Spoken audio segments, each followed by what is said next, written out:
Imagine viver em uma sociedade onde você não precisa mais ter preocupações, todo mundo está feliz, até mesmo a pessoa que você casa ou pode constituir uma família não faz tanta diferença. Todo mundo quer viver apenas de conteúdos rápidos, de futilidades e ter uma vida onde ela se preocupa mais com o que ela está vendo na TV, o que ela está vendo naquele reality show onde ela interage, do que de fato da própria vida pessoal. Pensa em um governo onde ele pode te alienar, mas no fim das contas a própria população anseia por essa alienação, a própria população aceitou e quis chegar no ponto onde ninguém mais discute sobre nada, ninguém mais para refletir sobre alguma coisa, refletir sobre como vai ser a vida, o que ela quer da vida dela, e sim todo mundo vai apenas vivendo, já que ser feliz é a única coisa que importa. Isso seria o mundo perfeito se não fosse tão perfeito assim, já que felicidade imposta não é felicidade. A humanidade anseia muito mais por liberdade, sobre ter as próprias escolhas, do que única e exclusivamente estar sempre feliz. E é em Fahrenheit 451 que a gente tem a ideia da sociedade onde uma população ela procurou chegar até onde ela está nesse momento. Oi, aqui é a Lily. Hoje eu vim trazer a resenha do Fahrenheit 451 do Ray Bradbury, eu acho que é assim que pronuncia o nome do autor. Esse livro foi escrito na década de 50 e ele traz uma sociedade completamente atual, como todos os livros de distopia geralmente conseguem fazer com a gente. O que mais me surpreende nessa história é o quanto que ela é apresentada como um cotidiano de fato simples, onde as pessoas elas vão apenas vivendo, já que elas já têm tudo que elas querem. Elas têm uma casa, elas têm uma família, elas têm um emprego e elas estão extremamente felizes. Então não tem por que você ter preocupação nenhuma. Só que nós percebemos que essa utopia, essa felicidade generalizada, não é tão de fato assim feliz, é mais alienação. O principal dessa história é o Montag e ele é um bombeiro, só que nessa realidade os bombeiros eles não precisam mais apagar fogos de casas porque as casas são impermeáveis.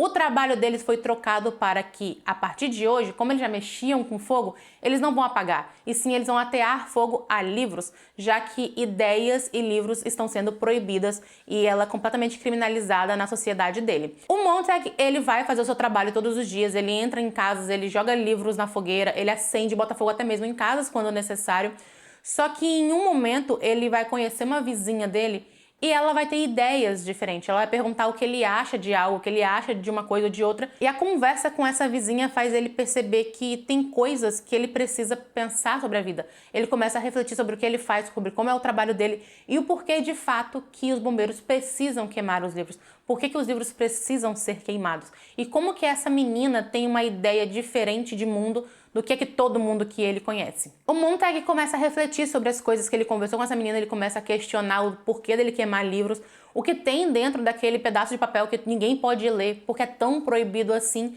E ele começa a questionar todo o sistema, ele começa a questionar o próprio trabalho, a própria vida dele, o porquê dele ter casado, como que ele conheceu a mulher com quem ele casou e se ele queria de fato ter casado ou não, ou se ele está apenas vivendo a vida como dizem que ele tem de viver. Só que o trabalho do Montag é um pouco complicado. Ele tem contato com livros, mas não podem ler nem nada, ele tem apenas que botar fogo. Só que, obviamente, ele tem um superior e o superior começa a perceber que esse funcionário dele está tendo pensamentos diferentes, que ele está não querendo fazer o trabalho como ele fazia anteriormente. E tudo só piorou na cabeça do Montag quando ele foi botar fogo em uma casa. Tinha uma senhorinha, que ela tinha uma biblioteca lá dentro, e ela disse que eles não iriam botar fogo não, já tinha jogado óleo e tudo mais, que ela mesma iria acabar com aquilo. Então ela pôs fogo na casa, nos livros e nela mesma, ela morreu junto com os livros dela. E ele começa a questionar, tipo, cara, o que tem nessa coisa, o que tem nesse objeto de tão relevante que faz uma pessoa botar fogo nela e na própria casa só para que não dê o gostinho do outro de fazer isso por ela. E em Fahrenheit 451 nós temos várias coisas que nos fazem refletir e o que eu acho mais interessante da sociedade é que o quanto que ele mostra que a própria população pode acabar com a própria vida, não precisa ser único exclusivamente um governo totalitário. Tanto é que nesse livro nós praticamente não ouvimos falar do governo, nós ouvimos falar apenas das pessoas que estão em volta do funcionário, do patrão dele e da família e dos amigos que vivem naquela vizinhança. Pelo que está passando nessa mensagem, as pessoas elas procuraram ter uma vida desse jeito, uma vida onde elas poderiam tomar remédio para dormir, remédio para acordar, remédio para ficar acelerada, remédio para uma dor de cabeça e daí qualquer coisa que fosse minimamente fora da perfeição, toma um comprimidinho que resolve, além de que elas também começam a parar de querer interagir uma com as outras. As únicas coisas que elas consomem são coisas audiovisuais e nisso começa até mesmo os programas e todas as coisas que passam na TV fica cada vez mais alienada. Tem uma ideia que é basicamente a gente interagir com um reality show. As próprias pessoas nas casas delas, elas têm falas e elas começam a interagir com as pessoas que estão nesse reality show através de telões, e cada vez a família fica mais alienada em relação a isso. E pra mim é muito legal a gente ver o quanto que a pessoa ela vai se deixando levar por algo que vai fazendo ela ficar cada vez mais apática em relação à própria vida. Porque o que importa não é você pensar dá trabalho. Preocupar com alguma coisa dá trabalho.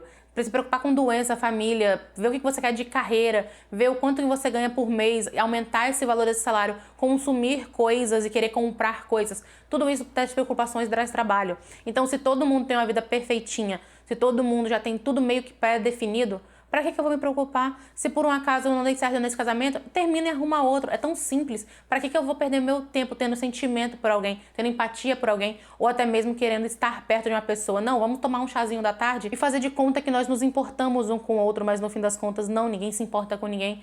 Cada um só se importa com a sua vidinha perfeita.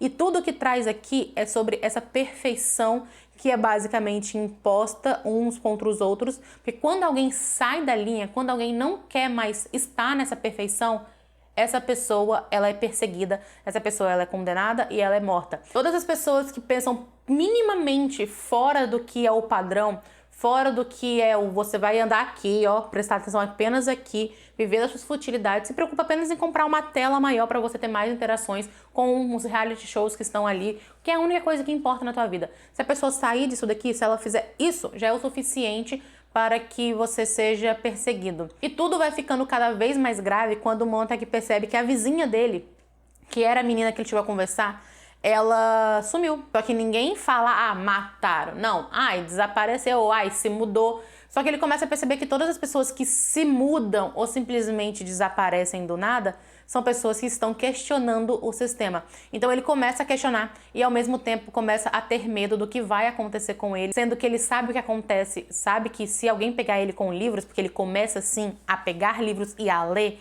ele está lascado, ele sabe que vão botar fogo nele, assim como ele botou fogo em outras casas, em outras bibliotecas, em outras pessoas. E é isso que pra mim o livro tem de mais perfeito, é a questão de que nós não precisamos de um governo completamente opressor. Desde que você esteja numa sociedade utópica, onde aquela vilazinha é o suficiente para decidir as próprias regras e que elas vão meio que impor as regras para as novas gerações, já é o suficiente para que as coisas fiquem complicadas, já é o suficiente para que você não tenha conhecimento do que está acontecendo fora. Porque, por exemplo, tem uma guerra acontecendo e as pessoas que estão dentro dessa vidinha, dentro dessa bolha, nem sequer fazem ideia dessa guerra. E o Fahrenheit, ele faz todas essas alusões que a gente consegue trazer muito para nossa atualidade. E é isso que a utopia, a distopia e o sci-fi faz de melhor, que é trazer coisas na realidade daquele momento, que aquela história foi escrita, dá uma extrapolada e ainda assim a gente vê 50, 70 anos depois e esse livro é extremamente real, que são pessoas que só ficam procurando conteúdos rápidos, como está dizendo ali, vamos falar a verdade, 30 segundos às vezes é muito tempo para alguém ficar num vídeo, precisa de que seja mais rápido aquele conteúdo. Além do que tem a questão de você interagir com as pessoas apenas por meio virtual. Ninguém mais quer sair e conversar com um amigo ou sei lá. Tá todo mundo numa mesa ali, numa lanchonete, comendo algo, bebendo alguma coisa e ninguém tá se conversando direito. Tá todo mundo no telefone, procurando alguma coisa no Twitter ou qualquer outra rede social. E é sobre isso que vai ficando cada vez mais realista as coisas que tem ali para nossa vida nesse momento. Aonde nós começamos a perceber que tem polarizações políticas, onde nós começamos a perceber que tem pessoas que elas não param para pensar. Não estou dizendo que o pensamento está errado, estou dizendo o não parar para pensar. Porque o problema não é o discurso de fato, é a irracionalidade. É o pegar isso daqui e vou repetir sem sequer pensar no que eu estou falando, porque me disseram que é assim que é, me disseram que é assim que é certo. E isso tem muito no Fahrenheit, que são as pessoas que elas vão simplesmente repetindo o que tá ali no reality show dela, elas vão apenas repetindo tudo que disseram para elas que elas têm de fazer. Elas não vão parar para pensar pelo menos um minuto se aquilo faz sentido ou não, ou se ela concorda mais ou menos, concorda parcialmente do que está sendo dito. Mas não, ela pega apenas o discurso pronto, as coisas completamente da forma perfeitinha que é e começa a propagar a palavra dessa coisa da forma que deveria ser feita. Caso você não tenha lido ainda esse livro, porque ele é um clássico e talvez você tenha um medinho de ler clássicos, eu digo que ele é bem curto, tá? Então dá pra você ler de boa, e eu achei ele até bem mais fluido do que geralmente eu pego alguns livros clássicos. Ele foi bem mais rápido, por exemplo, do que 1984, que tem uma parte um pouco mais arrastada. Nesse daqui eu não senti isso. Não tô dizendo que o 1984 é ruim, eu adoro ele e pra mim é um favorito, mas o que nós temos no Fahrenheit, ela é uma escrita muito mais fluida e uma história que vai acontecer muito mais acelerada do que foi no caso de 1984. Eu gostei muito do que o Rui fez, que é a ideia de que nós vamos acompanhando o Montag, que é o protagonista, e ele vai abrindo os olhos para as coisas que disseram que ele tinha de fazer, até ele se envolver num movimento revolucionário. Ele não quer mais estar ali. Ele precisa que a sociedade mude, ele precisa que ele mesmo mude. Ele abandona a vida, o emprego, família, ou seja lá o que for, para que ele se sinta livre novamente. Ele não está se sentindo livre, aquela vidinha perfeita não é perfeita para ele mais. Ele não está feliz. Ele parou para pensar e ele percebeu que ele nunca sequer esteve feliz. A felicidade forçada não faz ninguém feliz. E todas as mensagens que tem nesse livro, todas as coisas nas entrelinhas dele é tão boas quanto as coisas que estão explícitas. E nós podemos refletir sobre muitas coisas, questão de governo, posicionamentos, coisas que você pode repetir se você quer pensar porque alguém disse que é certo. Parar de pesquisar coisas, porque pesquisa dá trabalho demais, você vai apenas pegar algo que alguém disse e vai começar a falar a mesma palavra sem sequer pensar se aquilo tá certo ou se tá errado. Não se importar com a sua família, com seus amigos ou com qualquer outra pessoa, se importar apenas única e exclusivamente com você, já que você vai se tornar uma pessoa completamente egoísta, porque o que importa é você estar feliz. Se as pessoas que estão à sua volta estão felizes ou não, dane-se, não é da tua conta. E tem várias coisas que estão trazendo aqui à tona nesse livro, que é o egoísmo da sociedade, a alienação, a falta de realmente disposição para raciocinar mais do que 2 mais 2, a repetição de discursos prontos, toda a parte onde a gente começa a se envolver com redes sociais e vive apenas nas nossas bolhas das redes sociais, as bolhas das redes sociais, e toda a coisa onde a pessoa ela simplesmente vai tentar minar a ideia da outra, porque a ideia dela é a única que é certa, e isso é um tanto quanto ditatorial. Ninguém mais conversa, todo mundo grita e ninguém se ouve. E isso fica cada vez mais próximo da nossa realidade. E pra mim é o que faz o Fahrenheit ele ser perfeito, tanto quanto ele foi escrito, quanto hoje em dia. Pra mim ele é um livro maravilhoso. Eu favoritei também o Fahrenheit e agora só falta eu ler o Admirável Mundo Novo, né? Desse triângulo aí que todo mundo fala das distopias, das clássicas que todo mundo deveria ler. As duas que eu li, favoritei as duas. Vamos ver o que eu vou achar de Admirável Mundo Novo. Mas se você tem medinho de ler, cara, só vai. Ele é muito legal. Eu também gostei muito da ideia do nome, porque como tá em Fahrenheit e nossa medida de temperatura é em Celsius, eu não entendi qual era o nome do livro. Eu fui pra pesquisar, eu fui ali procurar qual era o motivo. E é porque Fahrenheit 451 é equivalente a 233 graus Celsius, se eu não me engano, é 232. Mas essa é a temperatura e que o papel pega fogo. Então é por isso que o nome do livro tem este nome, é referente ao portar fogo em papel, botar fogo em livros e botar fogo, metaforicamente, em ideias que as pessoas não podem ter mais, porque ninguém pode discutir sobre assunto nenhum. Pensar é perigoso demais. Todo mundo tem apenas que viver num mundinho perfeito. Pensar não é mais relevante. Ninguém precisa mais saber como as coisas vão amanhã, porque amanhã é perfeito assim como foi hoje, assim como vai ser no outro dia, assim como vai ser semana que vem. Enfim, eu gostei muito desse livro, eu gostei da ideia, eu gostei da escrita, eu gostei de tudo que ele apresenta e de todas as coisas que ele apresenta pra você pensar do que tá ali meio que escondido nas entrelinhas da história. Eu adorei tudo que o autor pôs aqui. A única coisa que eu tive dificuldade foi em alguns diálogos saber quem é que estava falando, quem é que estava ali discutindo com quem. Teve sim esse momento que eu dei um delayzinho, mas pode ter sido porque quando eu comecei a ler o livro eu estava cansada, eu estava com muito sono. Eu não tinha dormido direito na noite anterior. Então eu não sei se afetou a minha leitura. Se você já leu Fahrenheit, me conta aqui embaixo se você também achou que o diálogo, às vezes você tinha dificuldade de saber quem é que estava falando. Talvez foi alguma coisa só minha, viu? Independente de ter sido realmente algo da escrita ou não, não prejudique em nada a história, não prejudique em nada a nossa experiência. E talvez pode ter até sido uma ideia do autor de deixar você um pouco confuso no que está acontecendo, já que as pessoas que estão ali, elas estão tão alienadas e perfeitinhas, mas o protagonista, ele está ficando confuso. O protagonista, ele está começando a questionar as coisas. Então, não sei se pode ter sido essa a ideia do autor, ou se foi apenas eu que fiquei confusa porque, sei lá, tô doida das ideias. Bom, agora eu vou panfletar tanto o 1984 quanto o Fahrenheit 451, e com certeza quando eu ler o Admirável Mundo Novo, eu vou fazer resenha dele também, porque eu adoro fazer resenhas de distopias ou de